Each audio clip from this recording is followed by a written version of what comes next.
Olá, sejam todos bem-vindos a mais uma aula aqui. Meu nome é Emerson Souza, criador de conteúdo aqui da CodeSize, e hoje nós vamos entender como funciona o if else dentro do nosso querido PHP, tudo bem? Bom, para vocês começarem ali, nós temos um arquivo chamado index.php e já estamos rodando ele aqui dentro do nosso navegador. Obviamente ele não tem nada porque ele está vazio, tá? Mas se nós colocarmos aqui um pequeno eco para verificar essa configuração aí, nós podemos ver que sim, ele tem alguma coisa ali, como o nosso querido Olá Mundo, tudo bem? Então vamos salvar aqui e vamos ver que sim, já está funcionando, tá? Para ficar mais fácil o entendimento, vamos colocar ele aqui lado a lado. Muito bem, tá? E acho que a gente vai utilizar somente esse arquivo index.php, talvez um outro, né? Vamos ver dependendo da explicação ali que nós vamos realizar, tá? Bom, para entender como funciona essa configuração, nós temos que entender que o PHP, assim como JavaScript, Java, C Sharp e outras linguagens que demandam de uma configuração, tem como padrão usar o if-else, que é uma estrutura de repetição, laço de repetição e vários conceitos que são usados de forma única em todas as linguagens, tá? Então, acredite, tirando ali o HTML, CSS, se você trabalhar com PHP, com Python, com Java, com C Sharp ou com outras linguagens nesse sentido, você tem uma estrutura de decisão, então você vai utilizar o if-else. Então aprenda aqui o if-else com PHP e esse mesmo conceito pode ser utilizado em outras linguagens, tá? Somente alguns detalhes de uma linguagem para outra que você tem que entender e eu vou mostrar para vocês. Primeiramente, nós vamos criar aqui um rapaz chamado nome e vamos colocar aqui um nome chamado Emerson, tá? Bem tranquilo, não esqueci de fechar a linha aqui com ponto e vírgula, tá? Se você trabalha com Python ou JavaScript, você sabe que não é obrigatório o fechamento da linha ali, né? O JavaScript ele pode ou não ser fechado, não é obrigatório, mas tem como ele fechar. E o Python não precisa nem fechar, não tem uma regra ali de fechamento, ele vai entender linha por linha, tá? Mas no PHP nós continuamos a usar aí, tá? Muito bem. Agora que já entendemos isso aqui, podemos fazer um echo e podemos colocar simplesmente a nossa variável nome, né? Podemos colocar a variável nome, ponto e vírgula, tudo bem? E ao rodar aqui, ele vai trazer o nome Emerson, tá? Então está funcionando. Aí vem algumas perguntas que poderemos fazer aqui para ele. O conceito de if é verdadeiro. Já o else, ele tem ali como premissa o falso, tudo bem? Então eu vou colocar aqui, ó, verdadeiro e falso, tudo bem? Vamos comentar essa linha aqui, então você entendeu que se alguma coisa for verdade, ela vai entrar dentro do if. E se alguma coisa for falsa, ela vai diretamente para o else, tudo bem? E no if, para a gente saber se o que está sendo perguntado é verdadeiro ou falso, nós fazemos dessa forma. If, se for verdadeiro, alguma coisa aqui dentro, você vai fazer outra coisa. Se for falso, você vai fazer dessa forma. Essa aqui é a estrutura básica do if else, tá? Ele vai dar um erro porque não tem nada perguntando pro if, então ele não poderia existir, tá? Então vou perguntar o seguinte: nome, a variável nome lá em cima que eu acabei de criar, essa variável aqui, ela é igual a Emerson, tá? Eu vou fazer aqui um eco já pra gente ver aqui, ó. Seu nome está correto. E aí eu coloco a variável nome, tudo bem? Fecho aqui. Vou duplicar essa linha segurando Shift, Alt e setinha para baixo. Segurando a tecla Alt com a setinha para baixo ou para cima, eu consigo manipular a linha, tá? Empurrar para cima e para baixo. Seu nome não está correto. Não está correto, tá? Vou colocar isso aqui, ó. Opa, vamos tentar escrever certo, pelo menos, né? Muito bem, tá? Então, vocês sabem que o nome é igual, ó. Então, se eu pergunto se aqui dentro tem o nome Emerson, então eu pergunto, aqui dentro tem um nome chamado Emerson ou um outro nome? Se for verdadeiro, essa resposta aqui, você cai dentro desse eco. Se não for verdadeiro, automaticamente você cai no else, tá? A primeira coisa que a gente vai entender antes de rodar o código. Percebe que no if ele tem uma pergunta para saber se é verdadeiro o que ele está perguntando. No else, assumidamente, ele já denomina aquilo que é falso. Então não tem pergunta, só é falso e acabou. Tudo bem? Então para o else é sempre o final, sempre o que resta. Se for verdadeiro, nem entra no else. Se for falso, aí entra no else. Tudo bem? Por isso que o else não tem uma pergunta. Else, tal coisa ou tal coisa é? Não, o else não tem essa pergunta. Tudo bem? Nesse caso, vai dar certo o nosso código. Vai sair essa configuração porque o nome Emerson é verdadeiro, tá? Então, esse nome aqui é esse. Quando eu chamo esse cara aqui, automaticamente eu estou chamando Emerson. E aí eu faço uma pergunta. Se tivesse um sinal de igual, é uma atribuição. Nome igual a Emerson. Se eu tenho dois sinais de iguais, né? Igual, igual. E aí sim você sabe que é uma comparação. Estou comparando aqui, tá? Perfeito. Sinal de igual, duas vezes, é uma pergunta. Sinal de uma vez, sinal de igual uma vez, uma atribuição. Vou rodar o código aqui e ele fala assim, ó, seu nome está correta, né? Então eu escrevi errado. Seu nome está correto. É Emerson, tá? Bom, vou rodar de novo aqui, tá? Beleza. Seu nome está correto. É Emerson, tudo bem? Então caiu aqui dentro, porque Emerson é Emerson. Se eu colocar Emerson, se eu colocar Everton, vamos colocar um Everton. Eu estou perguntando se nome é igual a Everton. E não, né? Porque nome é igual a Emerson, olha só. Isso aqui é igual a Emerson. E eu estou perguntando se ele é igual a Everton. Não é. Então ele tem que cair aqui no else. Se nós rodarmos este código, ele fala, seu nome não está correto. Tudo bem? Então, já entendemos que poderíamos fazer esse tipo de pergunta. Então, o if é verdadeiro, o else é falso. Dentro do if, nós temos que fazer uma pergunta para saber se ele é verdadeiro, e no else não, ele já assume que é falso. Agora vem uma outra pergunta. E se eu quiser fazer mais de uma comparação, mais de uma pergunta? Você perguntou se o nome é igual a Everton. E se eu quisesse perguntar se o nome é igual a Flávio, Maria, João ou Pedro? Eu poderia fazer? Sim, poderia. E para isso, você poderia fazer de duas formas, tá? Você poderia colocar um novo if aqui e fazer assim. Tudo bem? E aí você poderia fazer uma nova pergunta. Você poderia perguntar assim, ó. Vou voltar aqui, colocar. Vou colocar aqui, ó, Shift Alt e vou colocar a setinha para baixo. Eu duplico, segurando o Alt, eu coloco aqui para baixo. Evita que a gente escreva muito, tá? Então, agora eu vou colocar outro nome aqui. Eu vou colocar aqui, ó, Pedro. Seu nome é igual a Pedro? Não, não é igual a Pedro. Tudo bem? Mas você percebe que eu estou usando um if, né? Por semântica, isso não é a melhor forma. Tá? Temos uma forma melhor de lidar com isso. Mas, se eu perguntar aqui, ó, ele vai dar seu nome não está correto. Por quê?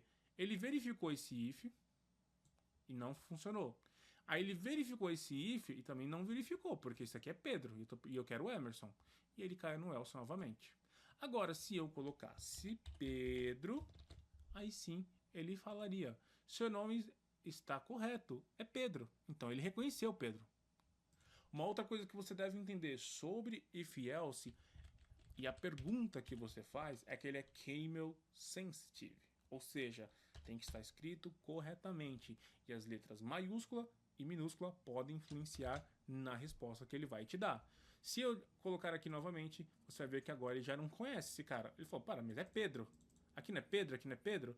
Só que esse Pedro tem o P minúsculo, tudo bem? Primeira regra de português, que todos os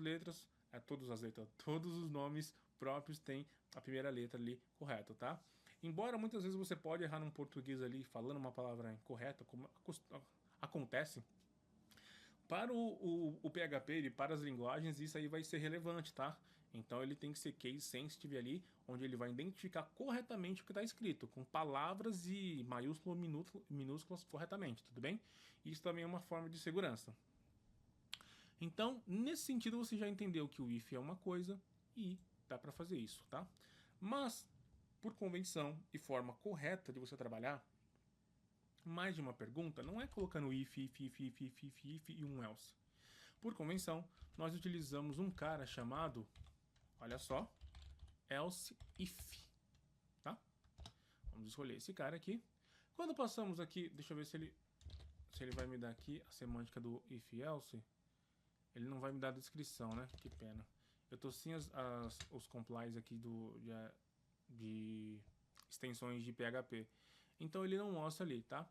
Mas a convenção permite que você coloque um if e vários else if, else if, else if, else if, else if, tudo bem? E assim você consegue fazer uma pergunta com variações, tudo bem? Então você pode fazer isso aqui, aí você pode vir aqui e duplicar ele novamente. Opa! Você pode fazer outro else if aqui, aí você coloca com P maiúsculo, e aí você vai fazendo tudo que você precisar. E no final sempre tem o else, que é o falso, tudo bem? Então ele vai perguntar, o nome é igual a Everton? Não, não é, ele é Pedro. O nome é igual a Pedro? É igual a Pedro, só que com letra maiúscula, então tá errado. Então você vai por último, o nome é igual a Pedro com letra minúscula, com P maiúsculo? Sim, agora sim. Então você coloca lá. Então ele vai fazer cada uma das verificações, tudo bem? E para finalizar, vamos fazer aqui um texto, uma regra aqui, um exemplo, um pouco diferente desse aqui, tá? O que a gente vai fazer aqui? Vamos fazer uma comparação de idade. Vamos mudar tudo aqui, tá? Não, vou fazer melhor. Eu vou deixar todo esse conceito aqui, tudo bem? E vou fazer um novo, que aí você tem dois exemplos, olha só que melhor, tá? Idade, só que eu vou deixar isso aqui comentado por enquanto, para que ele não fique repetindo lá na saída, tudo bem? Eu vou colocar a idade é igual a 17, tudo bem? Vamos fazer uma comparação com idade. E eu vou fazer uma pergunta pro if, tá? Já vou fazer a estrutura dele aqui, ó. If, a idade que você criou é menor que 12?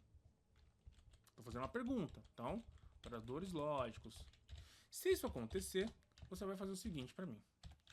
Você vai colocar aqui, ó. Você é uma criança, tudo bem? E agora já vamos fazer outra pergunta. Else if. Vamos fazer a segunda pergunta aqui para o nosso if else, tá? Eu vou fazer uma nova pergunta para ele que seria o seguinte: idade. Aí já fica um pouco mais difícil, tá? É maior ou igual a 12? Aqui ele é menor que 12, aqui ele é igual ou maior que 12. Ele precisa ter no mínimo 12. Aqui ele vai até o 11, porque ele tem que ser menor, entendeu? Se a sua idade for maior ou igual a 12 e a idade... Opa, esqueci de colocar aqui, ó, variável, tá? Costume do Python. E a sua idade for menor que 18, ela tem que ser maior ou igual a 12, mas também não pode passar de 18. Então é dos 12 aos 17, tudo bem? Se isso acontecer, você vai fazer o seguinte, você vai escrever aqui, você é, aqui ó, um adolescente, tudo bem? Olha só que bacana. Isso aqui já é muito válido. Ele tem 17, que é menor que 18. Se eu fosse menor ou igual, aí ele pegaria até 18. Se eu coloco menor que 18, ele só vai até 17. Tudo bem? Vamos fazer mais uma pergunta aqui, que seria o elif, e ele vai perguntar o seguinte, olha só. A sua idade, agora já, é maior ou igual a 18 e, lembrando que o i é uma resposta precisa, tá? E idade é menor que 60, se isso acontecer, você é... Opa! Se isso acontecer... Não, agora sim. Se isso acontecer, você é um adulto, tudo bem? Olha só.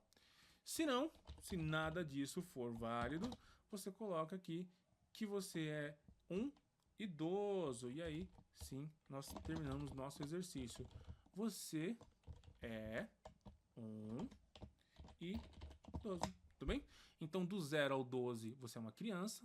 Dos 12, do 0 ao 11, né? Porque aqui ele é menor que 12. Do 0 ao 11, você é uma criança. Dos 12 aos 17, porque ele é menor que 18, você é um adolescente. E dos 18 a menor que 60, que seria 59, você é um idoso, tudo bem? Vamos salvar isso aqui. E a primeira coisa que nós vamos testar aqui é o 11, que ele é uma criança. Vamos verificar isso aqui. Você é uma criança. Já funcionou pra gente. Se ele fizer 12, aí ele já a partir disso ele é maior ou igual, ele já é um adolescente. Então ele vai ter aqui, ó, você é um adolescente, tudo bem? E aí até os 17 você é um adolescente. Ó, adolescente. Bateu 18 anos, você é um adulto. Então ele vai colocar, você é um adulto, porque é igual. Obviamente, aqui também vai até os 59, que você é um adulto. Adulto. Passou de 60 aí, 60 a mais, você já é um idoso. Então, essas comparações com if e else é para fazer esse tipo de verificação.